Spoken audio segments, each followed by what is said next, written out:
AP గిరిజన బాలికల సంక్షేమ గురుకుల పాఠశాలలోని ఇద్దరు విద్యార్థినులు తప్పిపోయి ఘటన నెల్లూరు జిల్లా గూడూరులో జరిగింది. ఎన్టీఆర్ నగర్కు చెందిన చందన, సైదాపురంకు చెందిన జయశ్రీ పాఠశాల నుంచి తప్పించుకొని వెళ్లినట్లు ప్రిన్సిపల్ వెంకటేశ్వర్లు తెలిపారు. విద్యార్థుల కోసం ఎంత వెతికినా ఆచూకీ లభ్యం కాకపోవడంతో ప్రిన్సిపాల్ పోలీసులకు ఫిర్యాదు చేశారు. విషయం తెలుసుకున్న తల్లిదండ్రుల పాఠశాల ఎదుట ఆందోళన చేపట్టారు. దీంతో కేసు నమోదు చేసుకున్న సిఐ శ్రీనివాస్ దర్యాప్తు చేపట్టారు.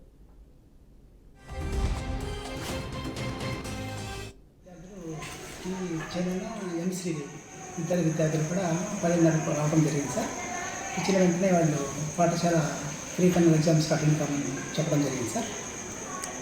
వాళ్ళు వెంటనే రెడీ అయ్యి డార్మెటరీస్కి హాజరు కావాలని చెప్పేసి వాళ్ళు రెడీ అవుతున్నారు వాళ్ళకి పరీక్షగా. ఎగ్జామ్స్ వాళ్ళకి అటెండ్ కాకుండా మాకు హెల్త్ బాగాలేదని చెప్పేసి డార్మెటరీలో ఉండడం జరిగింది. అది దాదాపు రెండు వరకు అక్కడే పాఠశాలలో ఉన్నారు సార్. వాళ్ళు స్టడీ టైంలో హిందీ మేడం గారు హాజరు తీసుకోవడం జరిగింది. హాజరులో వాళ్ళు లేనట్టుగా గుర్తించి వెంటనే 9వ తరగతి విద్యార్థులను వెతకమని చెప్పడం జరిగింది సార్. 9వ తరగతి విద్యార్థుల నుండి పిల్లలు ఇద్దరు కూడా ఫైండ్ అవుట్ చేశారు. ఒక పాప మాత్రం డార్మెట్లో టాయిలెట్స్లో ఉన్నారు, ఒక పాప మాత్రం బయట ఉన్నారు. మరి ఇట్లా వాళ్ళు టాయిలెట్స్లో బాత్రూమ్ ఉన్నారు అని చెప్పడం జరిగింది. కొంచెం వెయిట్ చేసినారు సార్. వాళ్ళు వెయిట్ చేస్తే ఎంతసేపు రాకపోయేసారు. మళ్ళీ రెండోసారి కూడా వెళ్ళి వెతకమని చెప్పడం జరిగింది. వెతికితే వాళ్ళు అప్పటికే అబ్స్కాండ్ అయ్యారు సార్ డే పాఠశాలలో. వెంటనే మేము ఈ పరిసరాలు, తర్వాత బస్ స్టాండ్, రైల్వే స్టేషన్ అన్నీ వెతకడం జరిగింది. అంటే వాళ్ళ పేరెంట్స్లో తెలియజేయడం జరిగింది ఇట్లా ఉందని చెప్పేసి. ఈరోజు మార్నింగ్ 10:30కి వచ్చారు. 2:30 కల్లా ఆల్రెడీ ఉన్నారు, 2:30 వరకు ఉన్నారు సార్. అప్పుడు అబ్స్కాండ్ అయ్యి వెళ్ళిపోయినారు. ఇంకా అన్ని వెతకడం ప్రారంభించి మేము అంతా దాదాపు 5:30 వరకు వెతికాం సార్. వాళ్ళు టేస్ట్ కాకపోతే స్టేషన్ కంప్లైంట్ చేసినాం సార్.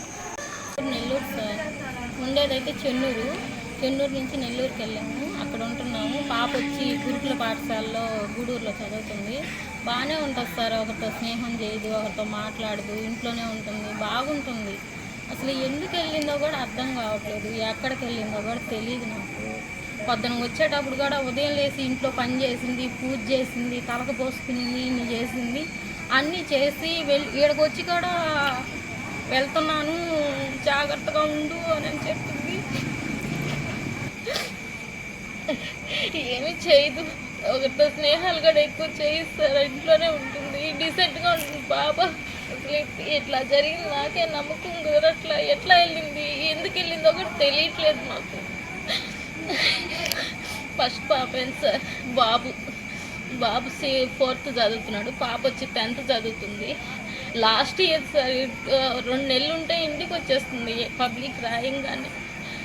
ఇంత లోపల ఇట్లా జరిగింది. తనకి ఇష్టం లేకపోయినా మేము బలవంతం ఏం ఫోర్స్ చేయట్లేదు సార్. అట్లా గడను ఇష్టం లేకపోతే ఇంట్లో ఉండమని గడ అడుగుతాము. అట్లాంటి గడ ప్రెజర్ చేసి గడ చేసేవాళ్ళు వాళ్ళ డాడీ కూడా బాగుంటాడు తప్ప.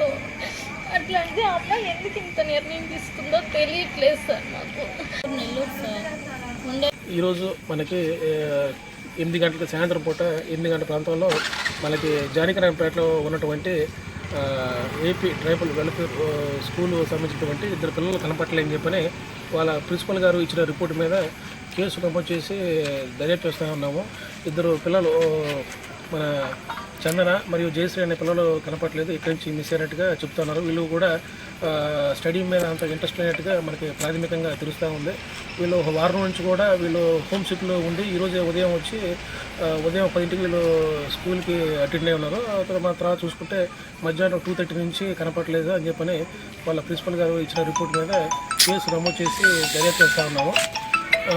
మా పోలీస్ పరంగా కూడా అన్ని ఎఫర్ట్స్ పెడుతున్నాము. మేము టీమ్స్ పరంగా కూడా పోలీస్ పరంగా టీమ్స్ కూడా ఏర్పాటు చేస్తున్నాము. ఈ రైల్వే స్టేషన్లో, బస్ స్టాండ్లో సీసీ కెమెరాలు టెక్నికల్గా కూడా వాళ్ళ ట్రేస్ అవుట్ చేయడానికి మేము ప్రయత్నం చేస్తూ ఉన్నాము. వీళ్ళు ప్రాథమికంగా మనకి చదువు మీద ఇంట్రెస్ట్ లేకపోవడం వల్ల వెళ్ళిపోయినట్టుగా మనకి తెలుస్తూ ఉంది. మేము అదేవిధంగా ఈ RPF, GRP plus local auto stand వాళ్ళు మరియు అన్ని మళ్ళీ ఫుడ్ డెలివరీ సంబంధించిన వాళ్ళు ప్లస్ అన్ని లోకల్లో ఉన్నటువంటి అన్ని లోకల్ గ్రూప్స్ వాళ్ళకి ఇంటిమేషన్ ఇచ్చున్నాము. మళ్ళీ అన్ని మా పోలీసులు కూడా మా గ్రూపులో కూడా మేము ఇంటిమేషన్ ఇస్తున్నాము. అదేవిధంగా మీడియా తరఫున కూడా మేము గూడూరు 2 టౌన్ పోలీస్ తరఫున రిక్వెస్ట్ చేస్తున్నాము. వీళ్ళు కనుక ఆచూకీ అన్న తెలిసిన మా గూడూరు 2 టౌన్ పోలీసులకి ఇంటిమేషన్ ఇవ్వాల్సింది తెలపడం అయింది. ఈరోజు మనకి 8 గంటలకు సాయంత్రం పూట 8 గంటల ప్రాంతంలో మనకి